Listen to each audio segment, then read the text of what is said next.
এই মৃত্যু, এই শাহাদাত বরণ, এটা বেলে হাঁসের পালকের মতো হালকা নয়, এটা হিমালয় পর্বতের চেয়েও এটা ভারী অনুভূতি হয় আমাদের কাছে, সারা জাতির কাছে, পরিবারের কাছে তো বটেই। যারা জনগণের পক্ষে, যারা একটি উন্নততর আদর্শের পক্ষে জীবন দান করে, সেই সকল মৃত্যু হিমালয় পর্বতের চেয়েও অত্যন্ত ভারী। তাই একজন কবি বলেছেন যে এই সমস্ত মানুষদের লাশ আমরা রাখবো কোথায়, এ লাশ আমরা রাখবো কোথায়, তেমন যোগ্য সমাধি কই। আসলেই এরা সমাহিত হয়েছেন, তাদের কবর হয়েছে, কিন্তু সেরকম যোগ্য সমাধি এই সমস্ত শহীদদের হয় না। সেই যোগ্য সমাধি করার জায়গা এই পৃথিবীতে হয় না। আপনাদের বক্তব্য আমাদের ভারপ্রাপ্ত চেয়ারম্যান, মহাসচিব সবাই শুনেছেন। অত্যন্ত হৃদয় ছুঁয়ে যাওয়া এই বক্তব্য, আপনাদের আহাজারি, আপনাদের কান্না। যারা আমরা সংগ্রামে ছিলাম, কিন্তু আমাদের পরিবারের, আপনাদের পরিবারে যেভাবে অমূল্য সম্পদ চলে গেছে, আমাদের পরিবারে হয়তো এই অমূল্য সম্পদ যায়নি। আমরা হয়তো আপনাদের মতো করে সেই ব্যথা বেদনা আমরা টের পাচ্ছি না, কিন্তু আপনাদের যে কি ঝড় বয়ে যাচ্ছে, আপনাদের হৃদয়ের মধ্যে কি কাল বৈশাখী বয়ে যাচ্ছে, সেটা আপনারা ভালো করেই জানেন। এটা ঠিক বকুল এখানে বলেছে যে মানে সরকার যতটুকু এই বিষয়ে ব্যবস্থাপনা, শহীদ পরিবার বা পঙ্গু পরিবারের বিষয়ে ব্যবস্থাপনা করা দরকার ছিল, তারা করছেন, আমি এটা অস্বীকার করব না, কিন্তু সামগ্রিকভাবে সেটা হয়নি। তারা আজও প্রতিদিন আমাদের পার্টি অফিসে আমরা বসে কাজ করি, কেউ না কেউ একটা দরখাস্ত নিয়ে আসছেন যে ডিসির কাছে আমরা দিয়ে রেখেছি সরকারি যে ফান্ডটা দেওয়া হচ্ছে, যে সাহায্যটা দেওয়া হচ্ছে সেটা পাওয়ার জন্য, কিন্তু ডিসি অফিসে পড়ে আসে মাসের পর মাস ধরে। আবার টেলিফোন করি, বলি।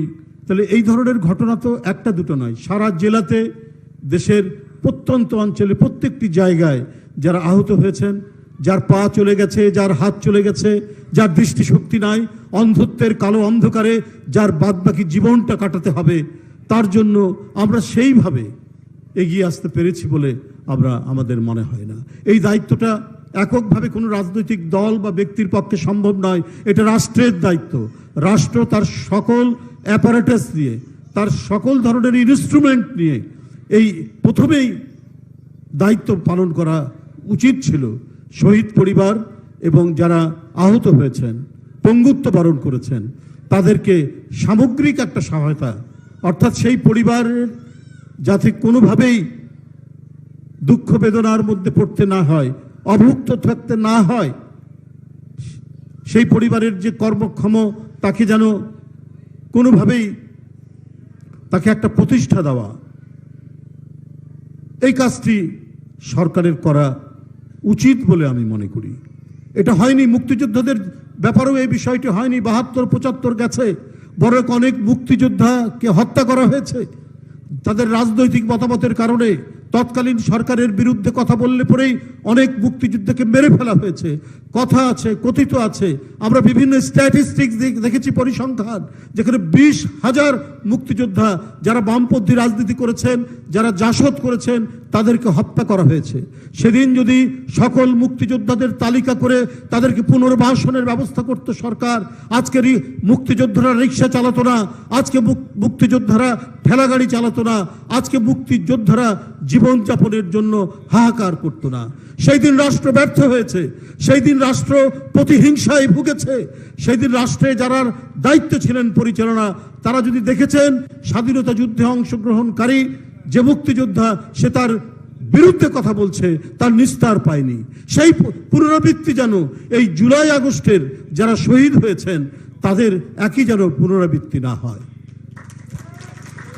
ভারপ্রাপ্ত চেয়ারম্যান যথার্থই বলেছেন, কিছুক্ষণ আগেই বলেছেন যে না, যারা ছাত্রদল করেছে বা বিএনপির সমর্থক শুধু তাদের দায়িত্ব নয়, এখানে যে সমস্ত পরিবার, নিরপেক্ষ পরিবার বা অন্য দলেরও যদি যারা জুলাই আন্দোলনে যে ছাত্ররা অবদান, যারা শহীদ হয়েছেন, যদি বিএনপি জনগণের সমর্থনে ক্ষমতায় যায় তাদেরও দায়িত্ব পালন করবে। এটাই একটি গণতন্ত্র মনা, এটাই একটা সঠিক সৎ সরকারের, এটাই হচ্ছে বহিঃপ্রকাশ, এটাই হওয়া দরকার। আজকে অনেকে অনেক কথা বলছেন, আপনারা জানেন যে মিটফোর্ডের ঘটনা একটু ভিন্ন ধরনের ঘটনা, যে ঘটনা আমরা হৃদয় বিদারক ঘটনা দেখলাম, পাথর দিয়ে কিভাবে আপনার লাশের উপর আঘাত করেছে। যে কোনো একটা বিবেকবান মানুষ যার হৃদয়ের মধ্যে মানবতাবোধ ন্যূনতম আছে, তার হৃদয়কে কাঁদাবে, তার চোখে অশ্রু নয়, তার হৃদয়ের মধ্যে অশ্রু ঝরবে। কিন্তু সেইটা নয়, দলের মধ্যে বিশৃঙ্খলা, এলাকার মধ্যে আধিপত্য, পদ নিয়ে মারামারি, যেখানে বাংলাদেশের যা ঘটছে সেটি রাত্রি 10টা হোক, 11টা হোক, 12টা হোক, 1টা 1:30টা যখনই আসছে, মোবাইল বেজে উঠলে আমরা চমকে উঠি যে আমাদের চেয়ারম্যান সাহেব টেলিফোন করেছে কিনা। হ্যাঁ, টেলিফোন করে আমরা দেখি ওনার টেলিফোন, উনি নাম পাঠাচ্ছেন অমুক জায়গায়। আমরা হয়তো তখন ঘুমিয়ে গেছি, কিন্তু তিনি ঠিকই সংবাদ পাচ্ছেন বাংলাদেশের কোন থানায়, কোন এলাকায়, কোন ইউনিয়নে কারা সংঘাতের সাথে জড়িত, কারা সহিংস সন্ত্রাস করছেন।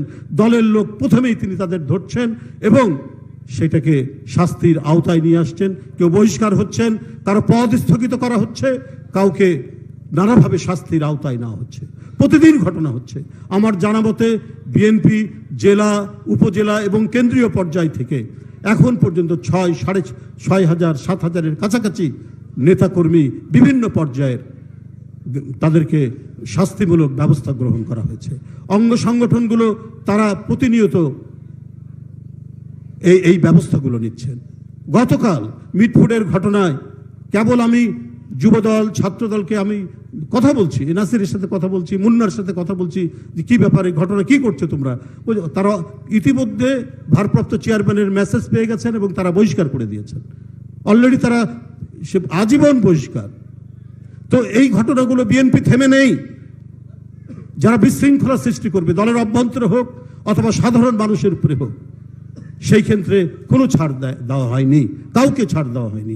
5ই আগস্টের পর থেকে, 5ই আগস্টের দিন থেকেই ক্রমাগতভাবে আমরা তখন কারাগারের মধ্যে, আমরা 6 তারিখে বের হয়েছি, কারাগারের মধ্যে আমরা তার বার্তা পেয়েছি।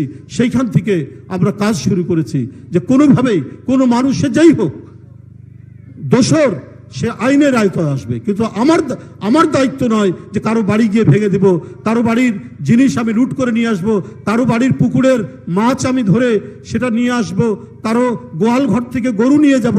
এই দায়িত্ব তো আমার নয়। এই দায়িত্ব যে অন্যায় করেছে, অপরাধ করেছে, তার দায়িত্ব পুলিশের, আইনের, আদালতের। তারা সে দায়িত্ব পালন করবে। একটি আইনের শাসন যদি প্রতিষ্ঠা করতে চাই, এটাই হচ্ছে নিয়ম, এটাই হচ্ছে বিধি। গতকাল সামাজিক যোগাযোগ মাধ্যমে নানাভাবেই অনেক কথা তারা ছড়াচ্ছেন। সত্য তথ্য যাচাই না করে আমার মনে হয় কোনো কথা প্রচার করা, এটা সৎ সাংবাদিকতার প্রকাশ নয়, হতে পারে না। বিএনপি কি বলেছে যে তাদেরকে কোনো প্রোটেকশন দিয়েছে যারা অপরাধ করেছে? সেটা তো করেনি, বরং অতি দ্রুত তাদের বিরুদ্ধে ব্যবস্থা নেওয়া হয়েছে এই হৃদয় বিদারক ঘটনার। যদি শেখ হাসিনার মতো একটা মাফিয়া, একটা দুর্বৃত্ত যাদের বিরুদ্ধে অভিযোগ এসছে, সে শামীম ওসমান হোক, সে মাদক ব্যবসায়ী কি বলে যে বদি হোক, সে নাটোরের শিমুল হোক, ভয়ঙ্কর ভয়ঙ্কর সন্ত্রাসী এমপি যাদেরকে পার্লামেন্টের মধ্যে শেখ হাসিনা প্রোটেকশন দিয়েছে, তাদের পক্ষে কথা বলেছে, তারা আরো আশকারা পেয়েছে এবং তারা একজন শিশু, এই আশকারার কারণেই নারায়ণগঞ্জে তকি একজন কিশোর, আলোকিত একটি কিশোর, ফুটফুটে একটি কিশোরকে হত্যা করার অভিযোগ রয়েছে। সেইটা বিএনপি থেকে কেউ সুযোগ পায়নি, তাদেরকে কেউ কোনোভাবে আশকারা পায়নি। বরং বারবার প্রশাসনকে আমরা বলেছি যে আপনাদের যে দায়িত্ব হচ্ছে, যে অন্যায় করেছে তাকে গ্রেপ্তার করা, আইনের আওতায় নিয়ে আসা, এবং বারবার তিনি তাগিদ দিয়েছেন। শুধু তাই নয়, যখন পুলিশকেও আমরা দেখেছি ঢিলে ঢেলা, পুলিশকে যখন দেখছি শৈথিল্য, তখন উনার তাগিদে আমরা নিজেরা গিয়ে মামলা করেছি আমাদের ছেলেদের নামে, বিএনপির ছেলেদের, অথবা বিএনপির নামধারী কেউ যখন দুষ্কর্মের সাথে জড়িত তাদের বিরুদ্ধে আমরা এই এই এই এই পদক্ষেপটা নিয়েছি। আর বিটফোর্ডের সেই ঘটনা, গতকালকের ঘটনা, এটা একটা ভাঙাড়ি, তারপর সিলভার জাত বিভিন্ন পণ্য, এগুলো নিয়ে তাদের নিজেদের মধ্যে দীর্ঘদিনের সংঘাত। বন্ধুরা আমার, নানা ছিদ্রপথে এটা বিশাল পরিবার বিএনপি, কোথায় কোন দিক দিয়ে কোন দুষ্কৃতিকারী কোথায় ঢুকছে বা বিএনপির নাম ভাঙাচ্ছে, সবসময় তো একেবারে পার্টির ভারপ্রাপ্ত চেয়ারম্যান অথবা মহাসচিব আমরা সবসময় তো আমরা সেটা খেয়াল করতে পারি না যে একটা ওয়ার্ড পর্যায়ে কে ঢুকছে। এটা হতে পারে একটা গোটা পরিবারে। এমনকি একটি পরিবারেও এক ভাই দেখা যাচ্ছে একেবারে সাধু সন্ন্যাসীর মতো আচরণ করছেন, অত্যন্ত সজ্জন মানুষ, আরেক ভাই দেখা যাচ্ছে যে দুষ্কৃতিকারীদের মতো সে আচরণ করছে। এই ঘটনা তো আছেই পরিবারে। একজন ইংরেজ রাইটার তিনি নিজেও বলেছেন, every family has a black sheep. প্রতিটি পরিবারেই একটা কুলাঙ্গার থাকে, তো দুই একটা কুলাঙ্গার তো ঢুকে যেতে পারে, কিন্তু দেখার বিষয়, বিচার্য বিষয় হচ্ছে যে পার্টি তাদেরকে ওন করছে কিনা, তাদেরকে প্রোটেকশন দিচ্ছে কিনা। শেখ হাসিনার মতো বিন্দু মাত্র কেউ ছাড় পাননি। এটাই হচ্ছে বড় কৃতিত্ব বিএনপির, এটাই বড় কৃতিত্ব ভারপ্রাপ্ত চেয়ারম্যান তারেক রহমান সাহেবের।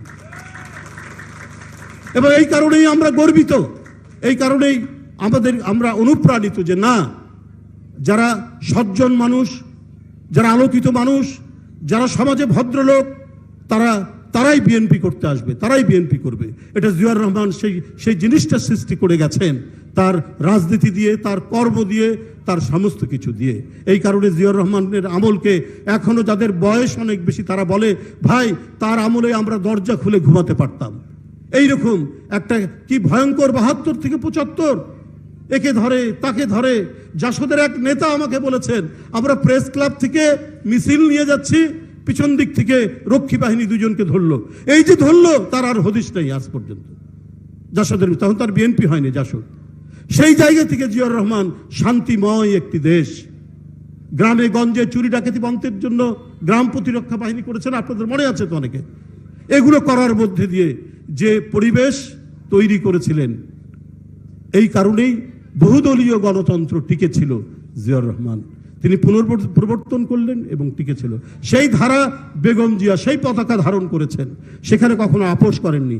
সেই ধারা ভারপ্রাপ্ত চেয়ারম্যান তারেক রহমান তিনি নিয়ে এসছেন। তো সুতরাং আমরা সুস্পষ্টভাবে বলতে চাই, অপরাধ অনেকেই করতে পারে, নানা সব ঘটনা রাজনৈতিক চরিত্র নয়।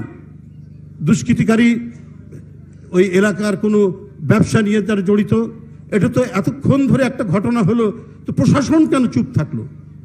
প্রশাসনের লোকরা জানতে পারে না এত টেকনোলজি উন্নত হয়েছে, এত কিছু বিষয় হয়েছে, তো চট করে সেখানে প্রশাসনের লোক, পুলিশ, র্যাব সেখানে আসতে পারলো না।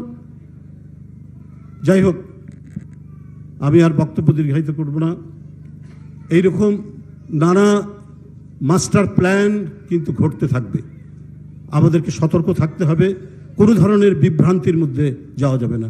রাষ্ট্রের অনেক গভীরে অনেক ধরনের পরিকল্পনা থাকতে পারে, যে বিএনপি একটি জাতীয়তাবাদী শক্তি। তো বিএনপি শুধু রাজনৈতিক দল নয়, এটি জাতীয়তাবাদী প্রতিষ্ঠান। ও আপোষ করে না শুধু গণতন্ত্র নয়, স্বাধীনতা সার্বভৌমত্বের জন্য। তাই আধিপত্যকামী আন্তর্জাতিক শক্তি তো বিএনপিকে দেখতে পারবে না। সেই জন্য গভীর ষড়যন্ত্র মুখোমুখি সবসময় বিএনপির উপর হয়েছে, এখনো হতে পারে। এগুলোকে কাটিয়েই আমাদেরকে গণতন্ত্র রক্ষা করতে হবে এবং স্বাধীনতা সার্বভৌমত্ব রক্ষা করতে হবে। যার প্রেরণা জিয়াউর রহমান, যার প্রেরণা দেশনেত্রী বেগম খালেদা জিয়া, যার প্রেরণা তারেক রহমান। আপনাদের সকলকে ধন্যবাদ। খোদা হাফেজ।